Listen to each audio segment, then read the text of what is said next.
Welcome back to positive vibes or positive life. നമ്മുടെ എല്ലാവരുടെയും ജീവിതത്തിൽ ഏറ്റവും ഇമ്പോർട്ടൻ്റ് ആയിട്ട് വേണ്ട ഒന്നാണ് പണം. പണം നന്നായിട്ട് മാനേജ് ചെയ്യാനായിട്ട് പഠിച്ചാൽ തന്നെ നമുക്ക് നമ്മുടെ ലൈഫ് നന്നായിട്ട് മുന്നോട്ട് കൊണ്ടുപോകാനായിട്ട് പറ്റും. സാധാരണക്കാരായ ആളുകൾ നേരിടുന്ന ഏറ്റവും വലിയൊരു പ്രോബ്ലം തന്നെയാണ് ഫിനാൻഷ്യൽ ഡിസിപ്ലിൻ ഇല്ലാത്തത്. നമ്മുടെ ചുറ്റിലുള്ള പല ആളുകളെ എടുത്തു നോക്കിയാലും അവർക്കൊക്കെ മാസാദ്യം സാലറി കിട്ടുന്നു, മാസത്തിൻ്റെ ഒരു പകുതി കഴിയുമ്പോഴേക്ക് അത് മുഴുവൻ ചിലവായി പോകുന്നു. പിന്നെ ആരുടെയെങ്കിലുമൊക്കെ അടുത്ത് നിന്ന് കടം വാങ്ങി ആ ഒരു മാസം മുന്നോട്ട് പോകുന്നു. എന്തുകൊണ്ടാണ് ഇങ്ങനെ സംഭവിക്കുന്നതെന്ന് എപ്പോഴെങ്കിലും നിങ്ങൾ ചിന്തിച്ചിട്ടുണ്ടോ? അത് സാമ്പത്തിക അച്ചടക്കം ഇല്ലാത്തത് കൊണ്ടാണ്. ഫിനാൻഷ്യൽ ഡിസിപ്ലിൻ അല്ലെങ്കിൽ സാമ്പത്തിക അച്ചടക്കം നമ്മുടെയൊക്കെ ജീവിതത്തിൽ ഉണ്ടാകേണ്ട വളരെ ഇമ്പോർട്ടൻ്റ് ആയിട്ടുള്ളൊരു കാര്യം തന്നെയാണ്. അത് നേടിയെടുക്കാൻ വേണ്ടിയിട്ടുള്ള കുറച്ച് പോയിൻറ്റ്സാണ് ഇന്നത്തെ വീഡിയോയിൽ ഞാൻ ഷെയർ ചെയ്യുന്നത്. ഒന്നാമതായിട്ട്, നിങ്ങൾക്ക് കറക്റ്റ് ആയിട്ടുള്ളൊരു മന്ത്ലി ബഡ്ജറ്റ് ഉണ്ടായിരിക്കണം. നിങ്ങൾക്ക് ഒരു മാസം കിട്ടുന്ന വരുമാനം, അത് നിങ്ങളുടെ സാലറിയിൽ നിന്നാകാം, അല്ലെങ്കിൽ അഡീഷണൽ ആയിട്ട് നിങ്ങൾക്ക് കിട്ടുന്ന ഏതെങ്കിലും ഇൻകം ആയിരിക്കാം, നിങ്ങളുടെ ഹോബിയിൽ നിന്ന് നിങ്ങൾക്ക് കിട്ടുന്ന ഇൻകം ആയിരിക്കാം. ഇങ്ങനെ ഒരു മാസത്തിൽ നിങ്ങൾക്ക് കിട്ടുന്ന ഇൻകം എത്രയാണെന്ന് കറക്റ്റായിട്ട് രേഖപ്പെടുത്തി വയ്ക്കുക. എന്നിട്ട് ഒരു മന്ത്ലി ബഡ്ജറ്റ് തയ്യാറാക്കുക. അതായത് ഇത്ര രൂപ നിങ്ങൾ ഫുഡിന് വേണ്ടി മാറ്റിവെക്കുന്നു, ഇത്ര രൂപ നിങ്ങൾ എൻ്റർടൈൻമെൻറ്റിന് മാറ്റിവെക്കുന്നു, ഇത്ര രൂപ നിങ്ങൾ ലോൺ അടച്ചു തീർക്കാനായിട്ട് മാറ്റിവെക്കുന്നു, അല്ലെങ്കിൽ ഇലക്ട്രിസിറ്റി ബില്ല്, വാട്ടർ ബില്ല്, ഇങ്ങനെയുള്ള ബിൽസിന് വേണ്ടിയിട്ട് നിങ്ങളൊരു തുക മാറ്റിവെക്കുന്നു. അങ്ങനെ കറക്റ്റായിട്ട് ബഡ്ജറ്റ് ചെയ്യുക. ഇപ്പോൾ നിങ്ങൾ മാസം ഒരു 5000 രൂപയാണ് ഗ്രോസറിക്ക് വേണ്ടി, അതായത് നിങ്ങളുടെ പലചരക്ക് സാധനങ്ങൾ, പച്ചക്കറികൾ ഇതിനു വേണ്ടി മാറ്റിവെക്കുന്നതെങ്കിൽ ആ പൈസയ്ക്കുള്ളിൽ തന്നെ അത് നിൽക്കണം. ഇപ്പോൾ നിങ്ങൾക്ക് നിങ്ങളുടെ ഒരു മാസ ചിലവ് കണക്കിലാക്കിയെങ്കിൽ മാത്രമേ കറക്റ്റായിട്ട് ബഡ്ജറ്റിങ് ചെയ്യാനായിട്ട് പറ്റൂ. അപ്പോൾ നിങ്ങൾ ആദ്യത്തെ ഒരു 3 മാസത്തേക്ക് നിങ്ങളുടെ ദിവസവും എത്ര രൂപ നിങ്ങളുടെ കയ്യിൽ നിന്ന് ഓരോ കാര്യത്തിനും ചിലവാകുന്നെന്ന് കറക്റ്റായിട്ട് എഴുതി വയ്ക്കുക. ഇപ്പോൾ ഒരു ദിവസം എൻ്റെ അടുത്തുനിന്ന് പച്ചക്കറി വാങ്ങാനായിട്ട് 300 രൂപ ചിലവായെങ്കിൽ അത് എഴുതി വയ്ക്കുക. ഇപ്പോൾ നിങ്ങൾ ട്രാവൽ ചെയ്യുന്നതിന് നിങ്ങൾക്ക് ഇത്ര രൂപ ചിലവായെങ്കിൽ അത് എഴുതി വയ്ക്കുക. അങ്ങനെ ഒരു മാസത്തെ ഫുൾ ചിലവുകൾ നിങ്ങൾ എഴുതി കഴിയുമ്പോൾ തന്നെ നിങ്ങൾക്ക് ഏകദേശം ഒരു ഐഡിയ കിട്ടും, ഒരു മാസം ഞാൻ എത്ര രൂപ ചിലവാക്കുന്നുണ്ട്, അല്ലെങ്കിൽ എത്രയാണ് എൻ്റെ ഓരോ മാസത്തെയും ചിലവ്. ഇങ്ങനെ എഴുതി വെക്കുമ്പോൾ നിങ്ങൾ അനാവശ്യമായിട്ട് എത്ര രൂപ ചിലവാക്കിയിട്ടുണ്ടെന്ന് കറക്റ്റായിട്ട് നിങ്ങൾക്കൊരു ഐഡിയ കിട്ടും. അങ്ങനെ അനാവശ്യമായിട്ടുള്ള ചിലവുകൾ വെട്ടിച്ചുരുക്കി നിങ്ങൾ ഓരോ മാസവും കറക്റ്റായിട്ടൊരു ബഡ്ജറ്റ് ഉണ്ടാക്കി വയ്ക്കുക. രണ്ടാമതായിട്ട്, നിങ്ങൾക്കുള്ള കടങ്ങളെല്ലാം നിങ്ങൾ വേഗത്തിൽ തന്നെ അടച്ചു തീർക്കുക. നിങ്ങൾക്ക് ചിലപ്പോൾ ഹോം ലോൺ ഉണ്ടായിരിക്കും, കാർ ലോൺ ഉണ്ടായിരിക്കും, അല്ലെ ആളുകളിൽ നിന്നൊക്കെ വാങ്ങിയ കടം ഉണ്ടായിരിക്കും.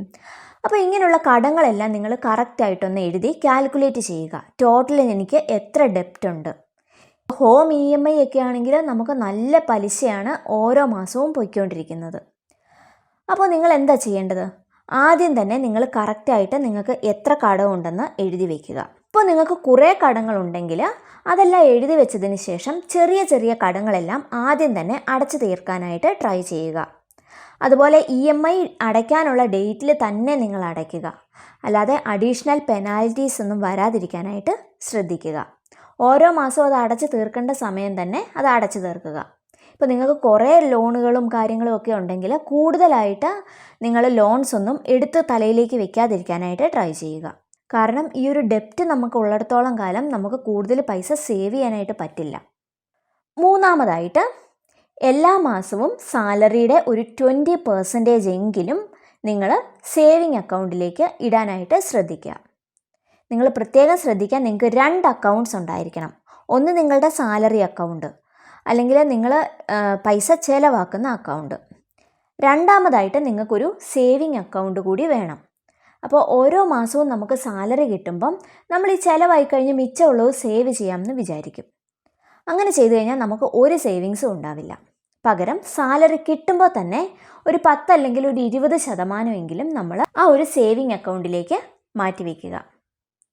പിന്നെ ഈ ഒരു സേവിങ് അക്കൗണ്ടിന് നിങ്ങൾ മാക്സിമം ATM കാർഡോ അല്ലെങ്കിൽ ഗൂഗിൾ പേ അങ്ങനെയുള്ള കാര്യങ്ങളിലൊന്നും ഈ ഒരു അക്കൗണ്ട് യൂസ് ചെയ്യാതിരിക്കുക.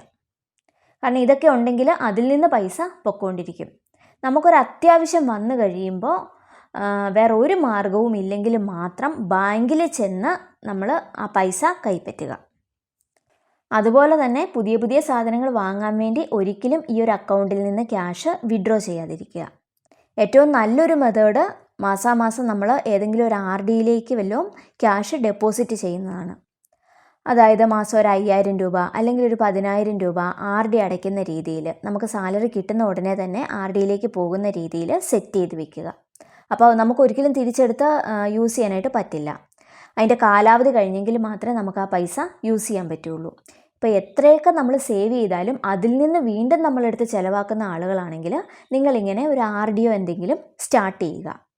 അപ്പോൾ ആ പൈസ അവിടെ തന്നെ സേവായിട്ട് കിടക്കും. നാലാമതായിട്ട് നിങ്ങൾ ശ്രദ്ധിക്കേണ്ട കാര്യം ഒരു എമർജൻസി ഫണ്ട് സെറ്റ് ചെയ്യുക എന്നുള്ളതാണ്.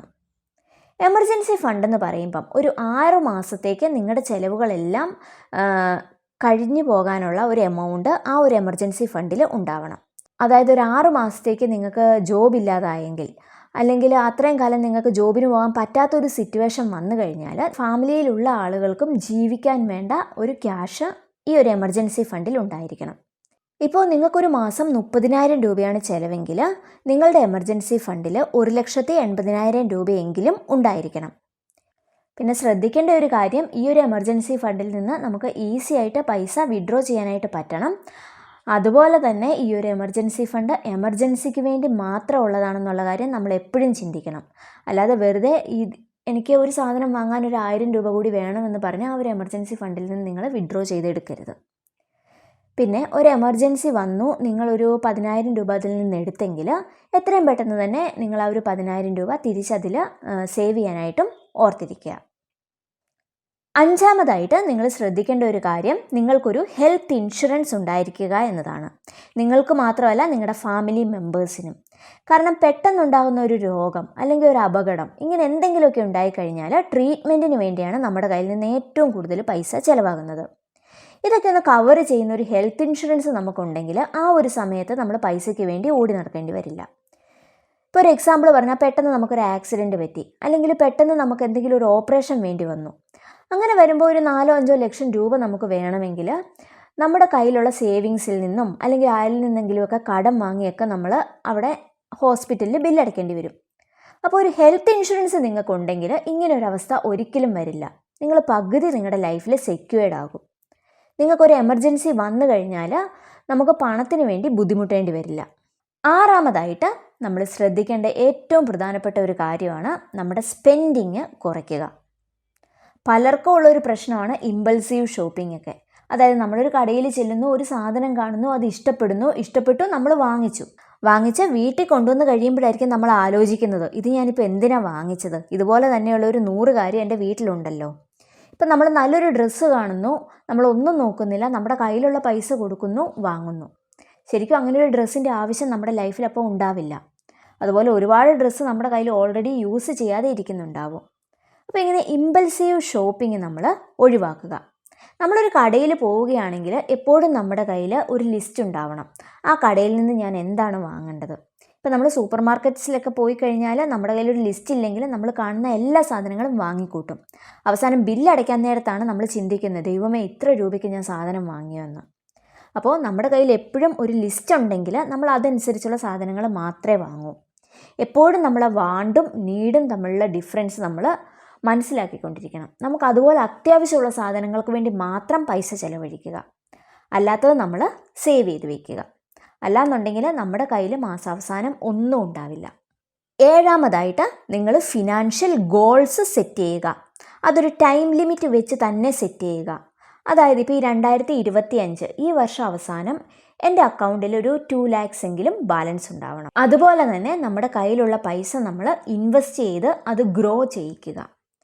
ഇപ്പോൾ ഇൻവെസ്റ്റ് ചെയ്യാനായിട്ട് നമുക്ക് ഹൈ റിസ്ക് ആയിട്ടുള്ള മ്യൂച്വൽ ഫണ്ട്സിലോ ഷെയർ മാർക്കറ്റ്സിലോ ഒന്നും ഇടണമെന്നില്ല.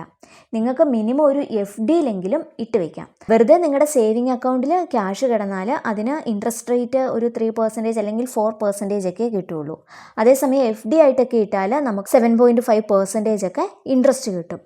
അപ്പോൾ നിങ്ങൾ കയ്യിൽ ഇരിക്കുന്ന പൈസ ഒരു FD ആയിട്ടെങ്കിലും ഇൻവെസ്റ്റ് ചെയ്യാനായിട്ട് ട്രൈ ചെയ്യുക. അപ്പോൾ ഫിനാൻഷ്യൽ ഗോൾ സെറ്റ് ചെയ്യുക. ആ ഗോള് അച്ചീവ് ചെയ്യാനായിട്ട് മാക്സിമം നിങ്ങൾ ട്രൈ ചെയ്യുക. ഒരു 10 വർഷം കഴിയുമ്പം എൻ്റെ അടുത്തൊരു 25 lakhs ഉണ്ടാവണം.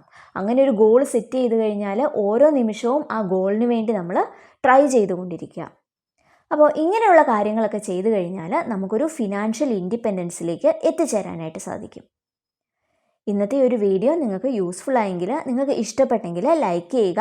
നിങ്ങളുടെ അഭിപ്രായങ്ങളും നിർദ്ദേശങ്ങളും ഒക്കെ താഴെ കമൻറ്റ് ബോക്സിൽ കൊടുക്കുക. വീണ്ടും പുതിയൊരു വീഡിയോയുമായിട്ട് കാണാം. ബൈ.